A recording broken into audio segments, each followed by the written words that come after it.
Chip and Evan, Southwestern Pennsylvania Rural Exploration Blog. We're between Pitt Gas and Clarksville, PA. We're at the Swinging Bridge. And it's not too swinging now. I've never been here. I've probably driven past it 1.5 million times. But this is it.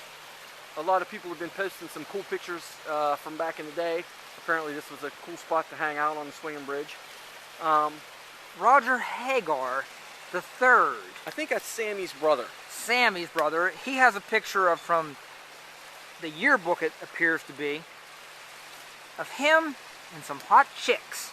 The White girls. Susan and April White are in there. Oh. Class of '86, JM's finest. Is that who it was? Yeah. And there's some other girls off the top of my head I can't think. And they were sitting somewhere in the middle, facing one of those directions.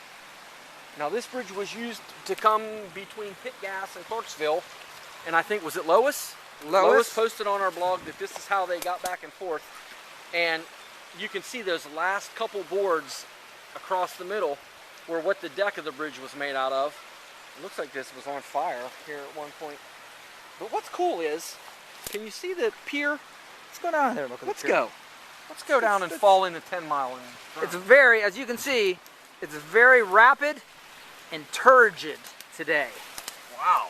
You open your thesaurus for that one. Turgid, I learned that in botany class back in Cal U.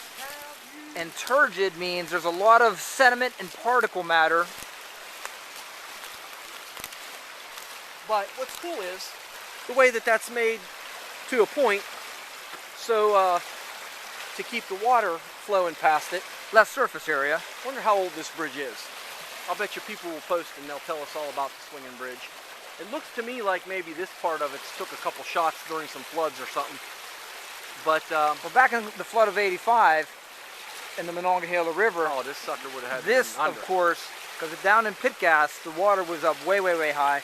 So I would say this was probably all underwater, or pretty close to being underwater. Now Roger posted that there was an ad in a small paper around the Fredericktown area years back where people were collecting money to save this bridge.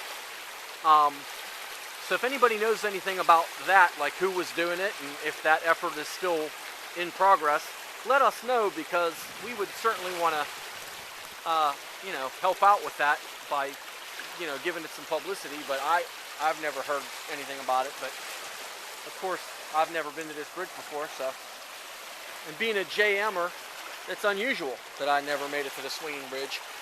But it looks to me like it really wouldn't be that hard to fix, because all you would have to do is replace the timber portions of it and go across the, with the side supports, and then put the deck back on it. It looks like they're right to the left of the bridge.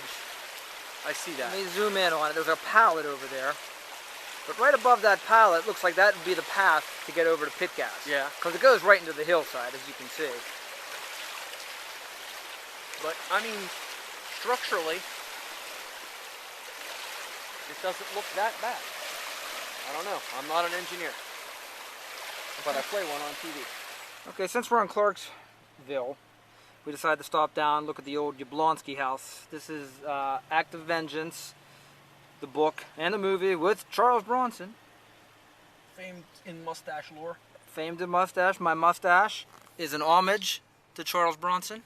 But this is the house that Yablonski, Jock Yablonski, we blogged about it. We found one of his bumper stickers at the Nemacolin mine when he was running for UMWA president. And he was shot and assassinated in 1968 in this house. So it's deserted now, but it's in nice shape. It's a nice house. Was it 68? I think it was 68. Could have been 1969. I want to say 68.